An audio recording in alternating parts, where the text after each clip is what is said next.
కేసీఆర్ని అరెస్టు చేయాలి, కాంట్రాక్టర్లకు లక్షల కోట్లు దోచిపెట్టిండు వివేక్ వెంకటస్వామి, నాపై బాల్కసుమన్ ఒక్క ఫిర్యాదు చేస్తే ఈడీ రైట్స్ జరిగినాయి, కేసీఆర్ పై ఎన్ని ఫిర్యాదు చేసినా ఈడీ రైట్స్ ఎందుకు జరగడం లేదని ప్రశ్న. మరి నీ లెక్క అడదిడ్డగా సంపాదించుకోలే కదా, నేను చూపిస్తే కదా, మననే చూపించిన కదా.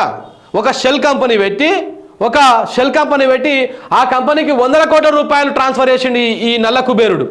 ఎవరు? వివేక్ అనేటువంటి నల్ల కుబేరుడు తన మీడియాను అడ్డం పెట్టుకొని, తన పేపర్ను అడ్డం పెట్టుకొని, తన విశాఖ ఇండస్ట్రీని అడ్డం పెట్టుకొని ఒక సెక్యూరిటీ సర్వీసెస్ విజిలెన్స్ అని చెప్పేసి ఒక ప్రైవేట్ లిమిటెడ్ కంపెనీ పెట్టి దానికి ఆఫీస్ లేదు, దానికి కథ లేదు, దాంట్లో ఎంప్లాయీ లేడు, ఎవడు లేడు.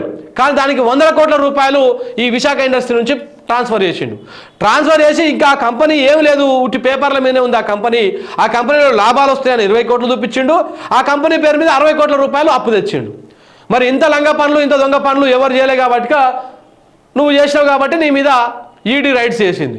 నువ్వు సంసారివి, నువ్వు సొక్కం పూసవి అన్నట్టుగా చెప్పుకుంటున్నావు, మళ్ళీ పేపర్లో పెట్టి రాపించుకుంటున్నావు. కేసీఆర్ను అరెస్ట్ చేయాలి, కాంట్రాక్టర్లకు 1,00,000 కోట్లు దోషిపెట్టాడు. నీ దగ్గర ఆధారాలు ఉంటే తీసుకుపోయి ఈడీకి. కేసీఆర్ అయితేంది, ఎవరైతేంది వాళ్ళు విచారణ చేస్తారు. నిజంగా దోసుకుంటే దోషి పెడితే వాళ్లకు 100% అరెస్ట్ చేస్తారు కదా. నువ్వే నిజంగా పట్టబాటిలు దొరికిపోయిన దొంగవు కదా మొన్న ఈ పేపరు కంపెనీలు పెట్టేసి.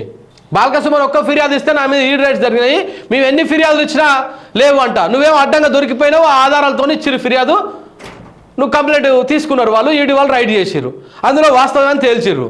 మరి నువ్వు ఇచ్చినటువంటి కంప్లైంట్లో ఏం లేదు కావచ్చు, అందుకే వాళ్ళు వస్తలేరు కావచ్చు.